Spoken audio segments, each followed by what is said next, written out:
Hey y'all, it's Thrift Fabulous. Today I'm gonna do a hair dyeing video for you all. I dye my hair by myself in my own home, in my own bathroom. I'm in no way a professional, so I'm gonna show you guys what you all need to dye your hair at home. And remember, I am not a professional, so do this at your own risk. The first thing you'll need is an old shirt, which I've already got on. Something to protect your surface, and I'm just using a old grocery bag so I don't stain my porcelain sink. A box of dye, which is the Revlon in Deep Burgundy. My hair already has red tones to it, so I'm not sure how this will turn out because I had this color a month or so ago and I loved it, and then I stripped my color out using Color Oops and then dyed it a brown color. I think it was medium auburn I used from the Dollar General, and I really liked this Deep Burgundy better.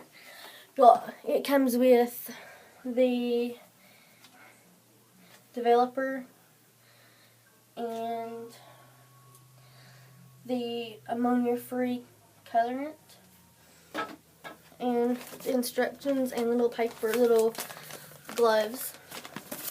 You also need some clips, like these ones, because you want to section your hair off, and I have very thick hair. My hair isn't the longest. It is about halfway down my back, and I'd really like it to be past my boobs, which is going to take it a while to get that long because I'm big-breasted. You'll need a comb to section your hair off, and some Vaseline to put on your hairline so the color doesn't stain it.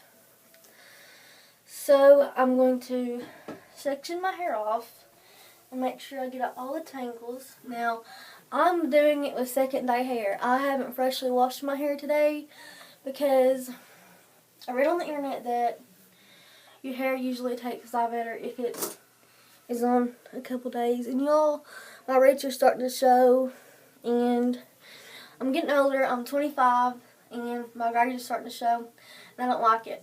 Even though often people mistake me for a 15-year-old, I don't like having gray hair.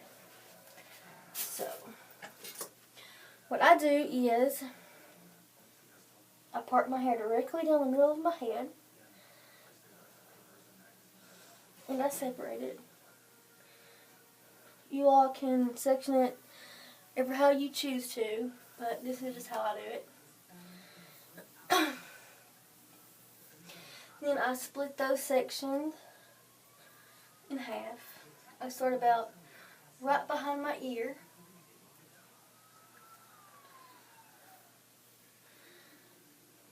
Also, let me all know if you like this quality better or my camera, which you all saw in my favorites.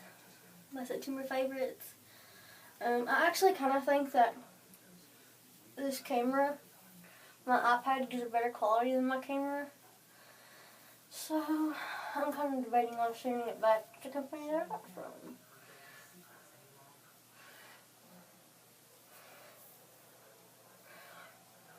Now I just twist it up. There's really no way that you, have to do this.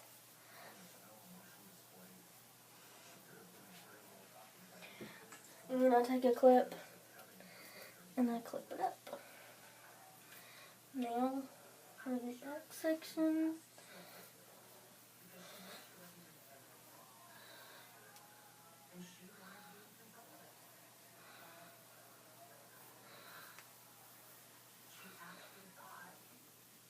The reason that you want to do this is because you kind of want to do your hair in sections so that you get it all saturated, so the color will begin properly and you won't have spots and things like that.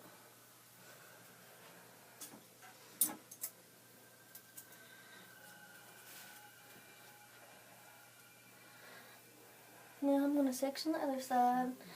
Just do it exactly the same as I did this side. Your sections don't really have to be exactly precise because I'm dyeing my whole head rather than just dyeing sections. But if you were dyeing your hair, say, 2 different colors, or if you were bleaching it, they would need to be equal, or you would have big sections of color, excuse me, that you didn't want in your hair. Then you would just look like a ratchet hot mess.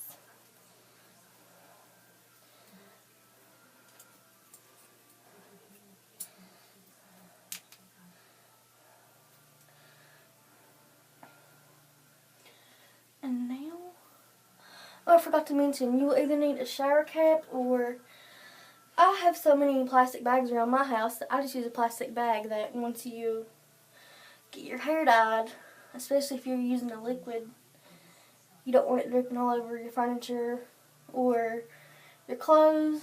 So I just use a plastic bag.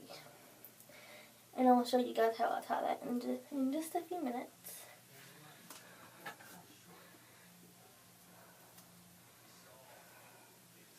Yeah, that one look really crazy right now.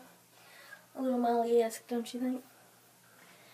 What you want to do next, once you get all of your hair up, is you want to take your Vaseline, put it around your hairline so that you can easily get the dye off your face or your neck if it drips down. You don't want it to stain your face, because I have had it stain my face by forgetting to use Vaseline. Let me tell you, that stuff is hard to get off. And you also want to do behind your ears, because I'm sure it drips down there and you may just not notice it until you're done and you have a big bunch of dye behind there.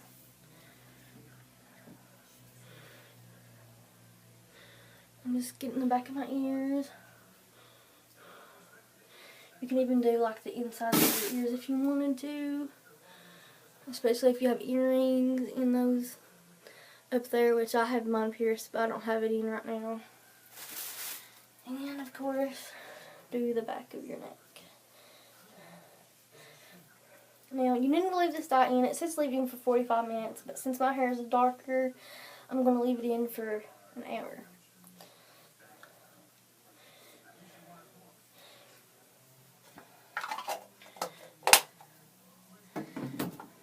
The next thing you want to do is take your little gloves off the paper.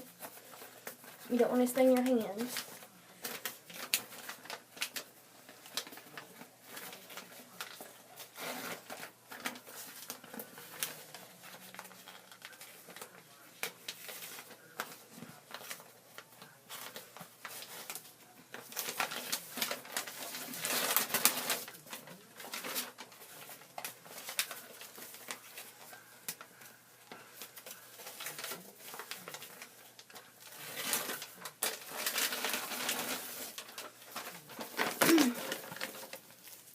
And I've done this several times before, so I mean, I really don't need to read the directions, but I suggest that if you haven't used dye before, you need to do a strain test to make sure you're not allergic to anything in the dyes.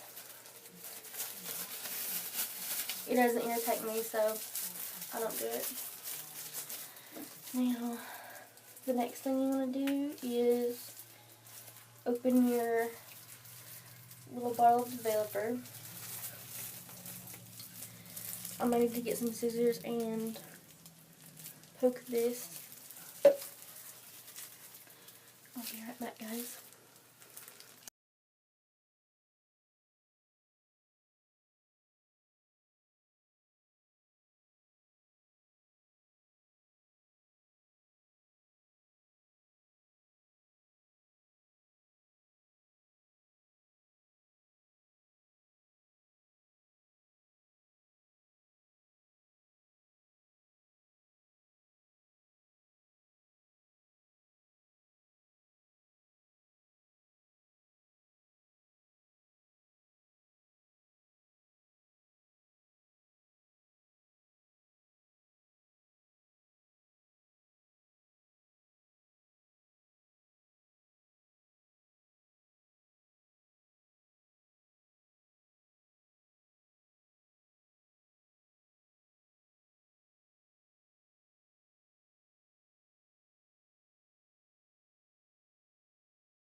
Okay, so I dyed my hair and I'm going to show you guys what the finished result looks like.